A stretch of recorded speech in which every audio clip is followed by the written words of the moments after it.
ব্যাগের ভেতর মন খারাপের দিস্তা, মন খারাপ হলে কুয়াশা হয়, ব্যাকুল হলে তিস্তা।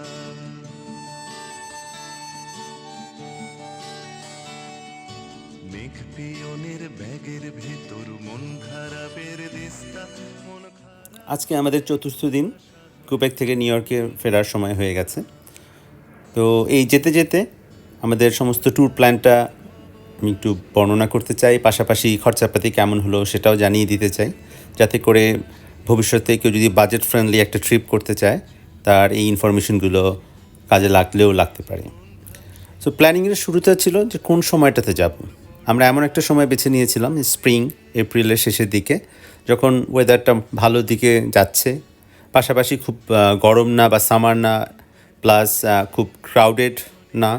আমরা ক্রাউড অ্যাভয়েড করতে চাচ্ছিলাম। সেকেন্ড জিনিস হলো আবহাওয়া অনুযায়ী মানে টেম্পারেচার কেমন হতে পারে একটু চেক করে নিয়ে সেভাবেই আমাদের কাপড় চোপড় গুছিয়ে নিয়েছি। থার্ড হচ্ছে ম্যাপটা খুব জরুরি, অফলাইনে ডাউনলোড করে নিতে পারলে ভালো। পথে আমরা কোথায় শুরু করব, মাঝখানে কোথায় ব্রেক দিব এবং কখন যেয়ে পৌঁছাবো সমস্ত কিছু একটা চক আউট করে নিয়েছিলাম। এটা আমাদের অনেক কাজে দিয়েছে। নেক্সট জিনিসটা হচ্ছে ভাষা। ওখানে যেহেতু 90% অ্যাকচুয়ালি 99% মানুষই ফ্রেঞ্চ ভাষায় কথা বলে, তো কিছু ফ্রেঞ্চ শব্দ জানা থাকা ভালো, খুব বেশি দরকার নাই। আমরা অ্যাটলিস্ট 8, 10, 20টা যদি শব্দ জানি সেটাই অনেক। কয়েকটা এক্সাম্পল হিসেবে বলতে পারি বনজোর, যার মানে হচ্ছে গুড মর্নিং বা গুড ডে, এক্সকিউজে মোয়া, এক্সকিউজ মি, পার্লেভু আংলেজ, ডু ইউ স্পিক ইংলিশ, মেরসি বকু, থ্যাংক ইউ ভেরি মাচ, অ রিভোয়া, গুড বাই, এই যথেষ্ট। অপ্রত্যাশিত ফোনের বিল এড়ানোর জন্য আমরা বর্ডার ক্রসের আগেই একটা প্ল্যান নিয়ে নিয়েছিলাম, international roaming, unlimited data, phone call, SMS। এতে আমাদের অনেকটা সেভ হয়েছিল। প্যাকেজটা ছিল উইথ ট্যাক্স $26। দেয়াল জুড়ে ছোট্ট রোদের ছায়া বিশাল কায়, নিষ্পলকে ব্যাকুল চোখে তাকিয়ে আছে ঠায়।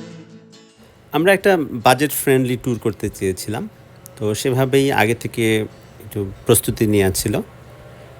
যেমন যদি আমরা ফ্লাইটে যেতাম, জনপ্রতি প্রায় $430 করে রিটার্ন টিকিট পড়তো নিউ ইয়র্ক টু কুইবেক। ও সেটা অনেকটা বেশি হতো, তাই যেটা করলাম আমরা গাড়ি চালিয়ে গেলাম ড্রাইভ করে, যদিও 850 কিলোমিটার যেতে বেশ লম্বা সময় লাগলো।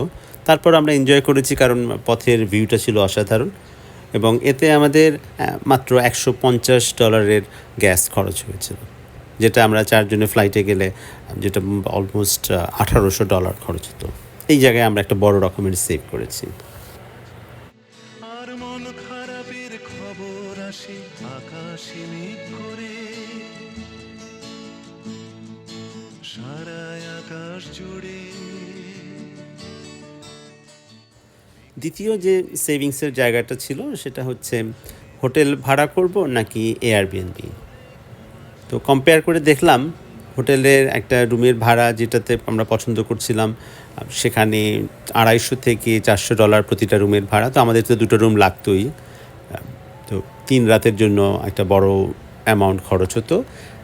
তো অল্টারনেটলি আমরা করলাম যেটা, যে একই রকম ফ্যাসিলিটিস দেখে এবং কাছাকাছি অ্যাট্রাকশনসের সাইটগুলোতে খেয়াল করে আমরা নিলাম একটা এয়ারবিএনবি। ফর্চুনেটলি একটা সুন্দর কন্ডো পেয়েছিলাম, অ্যাপার্টমেন্ট, যেখানে পার নাইট $105 করে খরচ হচ্ছিল। তো এইটাও আমাদের একটা বড় রকমের অ্যাডভান্টেজ তৈরি করে দিয়েছিল। খাবারের খরচটা আমরা মিনিমাম রাখতে পেরেছি, কারণ যেহেতু এয়ারবিএনবি, ওখানে আমাদের কিচেন ছিল, রান্নাবান্নার সরঞ্জামাদি ছিল, কিছু মশলাও ছিল। আমরা সাথে করে কিছু দেশি মশলা এগুলো কিছু নিয়ে গেলাম। সুবিধা যেটা হলো যে রাতের খাবারটা এবং সকালে ব্রেকফাস্টটা আমরা ওখানেই করতাম, আর দুপুরের খাবারটা আমরা বাইরে খেয়ে নিতাম। এতে করে হলো কি যে 3 রাত 4 দিনের যে ট্যুরে আমাদের সমস্ত ফুড কস্টিংটা পড়লো অলমোস্ট অ্যারাউন্ড $300। ফলে কুয়াশা হয় ব্যাকুল হলে তিস্তা।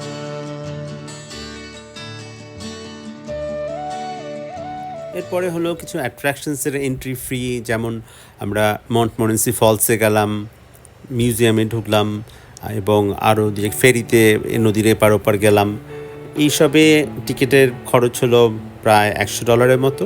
তবে আমি এখানে একটা সাজেস্ট করবো, একটা রেকমেন্ড করবো যে যাদের মিউজিয়ামের প্রতি খুব একটা আগ্রহ নাই তারা এটা অ্যাভয়েড করলে সমস্যা নেই। এটা তেমন খুব যে আহামরি কিছু একটা ছিল সেটা আমি বলবো না। তো সেখান থেকে আরও কিছু সেভিংস হতে পারে। Beating, I am weak. The earth is ripped with cracks beneath my feet. One word more, they become craters. One word more, they become craters. Oh, the wind in my head, it sings my song.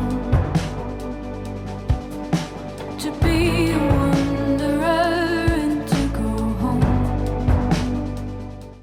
Last but not the least, souvenir. আমরা কিছু যখনই যেই নতুন শহরে যাই সেখানকার কিছু souvenir collect করার চেষ্টা করি। সেটা হতে পারে একটা ম্যাগনেট, সেটা হতে পারে কিছু পোস্ট কার্ডস বা টি শার্ট। তো সেটাও আমরা মোটামুটি $100 মধ্যে রাখতে পেরেছি। তো সব মিলিয়ে এখন পর্যন্ত যদি সমস্ত হিসাবটা দিই, এটা $1000 মধ্যে আমাদের এই 4 দিনের ট্রিপটা আমরা কমপ্লিট করতে পেরেছি ডোর টু ডোর।